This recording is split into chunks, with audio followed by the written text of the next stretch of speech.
இன்னைக்கு விலாக் இந்த சில்வர் பீச்சில் தான். எங்கள் ஊர் வெள்ளி கடற்கரைங்க. கடலூருக்கு ஃபேமஸே இந்த கடல் தான். அதை பார்க்காம ஊருக்கு போக முடியுமா? அதனால தான் நாங்கள் இன்றைக்கி கிளம்பி வந்துட்டோம். பீச்சில் கொஞ்சம் வேலையெல்லாம் நடந்துட்டு இருந்துச்சுங்க. என்ன வேலைன்னு பார்த்தா, கொஞ்சம் வீல் சேரில் இருக்கவங்க, வயசானவங்க, இவங்களெல்லாம் பீச்சில் என்ஜாய் பண்ணணும்னு எவ்வளோ நாள் ஆசைப்பட்டிருப்பாங்களே, ஆனால் வர முடியாத சுச்சுவேஷன். இப்போ அந்த மாதிரிலாம் இல்லை.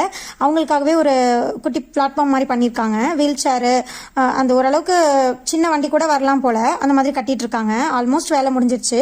இன்னும் அதுக்குள்ளே இருக்க பலகைங்க மட்டும் போடணும்னு நினைக்கிறேன். நல்லா குவாலிட்டியாக கட்டிகிட்டு இருக்காங்க. சென்னையில் மெரினாவில் கூட இந்த மாதிரி கட்டியிருக்காங்கன்னு நினைக்கிறேன். இங்கேயே வேலை முடிய போகுது. இனிமேல் அவங்களாம் வந்து பீச்சை என்ஜாய் பண்ணலான்னு நினைக்கிறேன். சரி வாங்க நம்ம கடலுக்கு போவோம். பீச் முன்னைக்கு இப்போ ரொம்ப முன்னாடி வந்துருச்சு. முன்னாடி ஒரு 10 நிமிஷத்துக்கு மேலே நம்ம மண்ணிலே நடக்கிற மாதிரி இருக்கும். இப்போ நல்ல முன்னாடி வந்துருச்சு. கடைகள் எல்லாமே வெளியே வச்சுட்டாங்க. ஒட்டகம் நிறைய இருந்துச்சு, ஒட்டக சவாரி. இப்போலாம் அதெல்லாம் எதுவுமே இல்லை. கடல் ரொம்ப முன்னாடி வந்ததுனால அதெல்லாம் கொஞ்சம் வெளியே வச்ச ரோட்டில் வைக்க சொல்லிட்டாங்க போல இருக்கு. அப்புறம் ரொம்ப லாங் டைம்ஸ்க்கு அப்புறம் என் ஃப்ரெண்டை மீட் பண்ணேன். ஒரு சைல்ட்ஹுட் ஃப்ரெண்ட்ஷிப்னே சொல்லலாம். ஃபஸ்ட் ஸ்டாண்டர்ட்லேருந்து நாங்கள் காலேஜ் முடிய ஒன்றா தான் படித்தோம். ஒரு ட்ரூ ஃப்ரெண்ட்ஷிப்னு கூட சொல்லலாம். எனக்காக எல்லாமே செய்வாங்க, எல்லாமே விட்டு கொடுக்குற ஒரு பர்சன். நான் எப்பயுமே நல்லா இருக்கணும்னு நினைக்கிற ஒரு பர்சனும் சொல்லலாம். அவங்களும் வந்தாங்களா, சரி ஃபேமிலியாக நல்லா ஜாலியாக என்ஜாய் பண்ணிட்டு இருந்தோம். தம்பி தான் பயங்கர குஷி ஆகிட்டான். மண்ணில் வீடு கட்டிட்டு ரொம்ப ஜாலியாக இருந்தான்.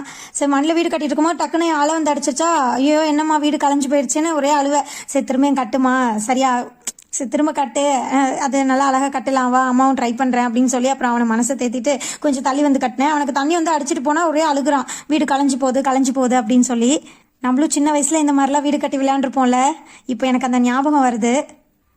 நாங்கள் பெருசாக இந்த மாதிரி தனியாக எங்கேயுமே போய் என்ஜாய் பண்ணதில்லை. இதான் எங்களுக்கு ஃபஸ்ட் டைமு. ஃபோட்டோஸ்லாம் நிறைய எடுத்திருக்கோம். இருந்தாலும் எங்களுக்கு எதுவுமே அமையாது சீக்கிரத்தில்.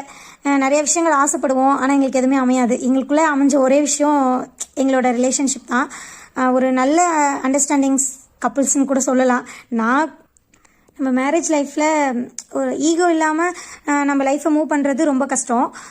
அந்த ஈகோன்ற விஷயமே எங்களுக்குள்ளே இல்லை அப்படின்னு நினைக்கிறதே ரொம்ப சந்தோஷமாக தான் இருக்குது. இந்த கடல் எவ்வளோ ஆழமானதோ அழகானதோ அந்த மாதிரி எங்களோட லவ் ஸ்டோரியும் ரொம்ப ஆழமானதுன்னு சொல்லலாம். இது என் ஹஸ்பண்ட் தான் சொன்னாங்க இந்த வேர்ட்ஸ். எங்ககிட்ட நிறைய காசு பணம் இல்லாமல் கூட இருக்கலாம், ஆனால் அந்த சந்தோஷங்கிறது எப்பயுமே இருக்கும். ரொம்ப அதிகமாக செலவு பண்ணி ஒரு இடத்துக்கு போகணும், என்ஜாய் பண்ணணும் அப்படிலாம் நினைக்க மாட்டோம். ஒரு சின்னதாக ஒரு விஷயம் நடந்தால் கூட எங்கள் 2 பேருக்குள்ள தனியாக டைம் ஸ்பெண்ட் பண்ணுறது, இதெல்லாமே ஒரு ஜாலியாக என்ஜாய் பண்ணிகிட்ருப்போம்.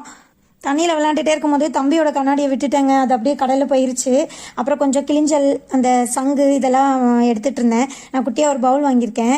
சரி அதில் தண்ணியெல்லாம் போட்டு அதில் வைக்கலாம். அந்த மணி பிளான்ட் வச்சுருந்தேன். சரி அதுக்குள்ளே இதையும் போட்டு வைக்கலாம் அப்படின்னு எடுத்துகிட்டு இருந்தேன். தம்பி தான் பயங்கரமாக என்ஜாய் பண்ணான். அவனுக்கு பீச்சில் இருக்க வரைக்குமே நமக்கு குளிர் தெரியாது, தண்ணியில் இருக்க வரைக்கும் குளிர் தெரியாது. தண்ணியை விட்டு கொஞ்சம் தள்ளி வந்துட்டா ஒரே நடுக்க ஆரம்பிச்சிட்டான். நாங்களே பயந்தே போயிட்டோம். ரொம்ப குளிர், செம குளிர். அப்புறம் நான் ஃப்ளாஸ்கில் தண்ணிலாம் எடுத்துகிட்டு வந்திருந்தேன். சரி கொஞ்சமாக அப்படியே அதிலே குளிக்க வச்சுட்டு, சரி அப்புறம் என் ஃப்ரெண்டோட அன்னிக்கிட்ட நல்லா செட் ஆகிட்டான். அவங்க தான் கவர் பண்ணி அவனை அடக்கமாக வச்சுருந்தாங்க. அப்புறம் நாங்கள் கொஞ்சம் நேரம் தனியாக ஜாலியாக என்ஜாய் பண்ணிவிட்டு ஃபோட்டோஸ்லாம் எடுத்துகிட்டு வீடியோலாம் எடுத்துகிட்டு அப்படியே கொஞ்சம் சில்லுலே வந்து சூடாக ஒரு பானிபூரியை சாப்பிட்டுட்டு அப்படியே வீட்டுக்கு கிளம்பலான்னு வந்துக்கிட்டே இருந்தோம். அப்புறம் அங்கே ஒரு பார்க் ஓப்பனில் இருந்துச்சு. சரி தம்பியை கொஞ்சம் நேரம் விளையாட விடலாம் அப்படின்னு சொல்லிட்டு அதுக்குள்ளே போனோம். அது பயங்கர கூட்டமாக இருந்துச்சு. இப்போ லீவ் விட்டாங்கல்ல, அதனால நல்ல கூட்டம் போல். அப்போ பெரிய பிள்ளைங்களாம் இருக்கிறதுனால தள்ளி விட்டுறாங்க. இருந்தாலும் அடங்கவே மாட்டிக்கிறான். ஏறி போகிறேன் அப்படின்னு சொல்லிட்டு சரி அவங்க அப்பா கூடயே நின்றுட்டு இருந்தாங்க. சரி கொஞ்சம் கொஞ்சமாக விளையாடட்டும் அப்படின்னு சொல்லிட்டு ஜாலியாக என்ஜாய் பண்ணோம். ஃபோட்டோஸ்லாம் நிறைய எடுத்திருந்தோம். எங்களுக்கு நல்ல மெமரிஸாக இருந்துச்சு. நாங்கள் மேரேஜ் ஆகி கூட பெருசாக எங்கேயுமே ஒரு ஹனிமூன் லெவலுக்கு இல்லைனாலும் பெருசாக எங்கேயுமே தனியாக போனதில்லை. கோவிட் டைம் மேரேஜ் எங்களோடது. எனக்கு இந்த ஃபோட்டோஸ்லாம் கிடச்சது ஒரு வரப்பிரசாதம் கூட சொல்லலாம். நான் அவ்வளோ என்ஜாய் பண்ணேன். எனக்கு ஃபோட்டோஸ் எடுக்கிறதுனா அவ்வளோ பிடிக்கும். எனக்கு நல்ல ஃபோட்டோஸ்லாம் கிடச்சிச்சு. அவ்வளோதான் இன்றைக்கி விலாகை நான் முடிச்சுக்கிறேன். இது உங்களுக்கு பிடிச்சிருந்துச்சுன்னா கண்டிப்பாக லைக் பண்ணுங்கள், ஷேர் பண்ணலனாலும் பரவாயில்ல, சப்ஸ்கிரைப் பண்ணுங்கள் ஃப்ரெண்ட்ஸ் ப்ளீஸ்.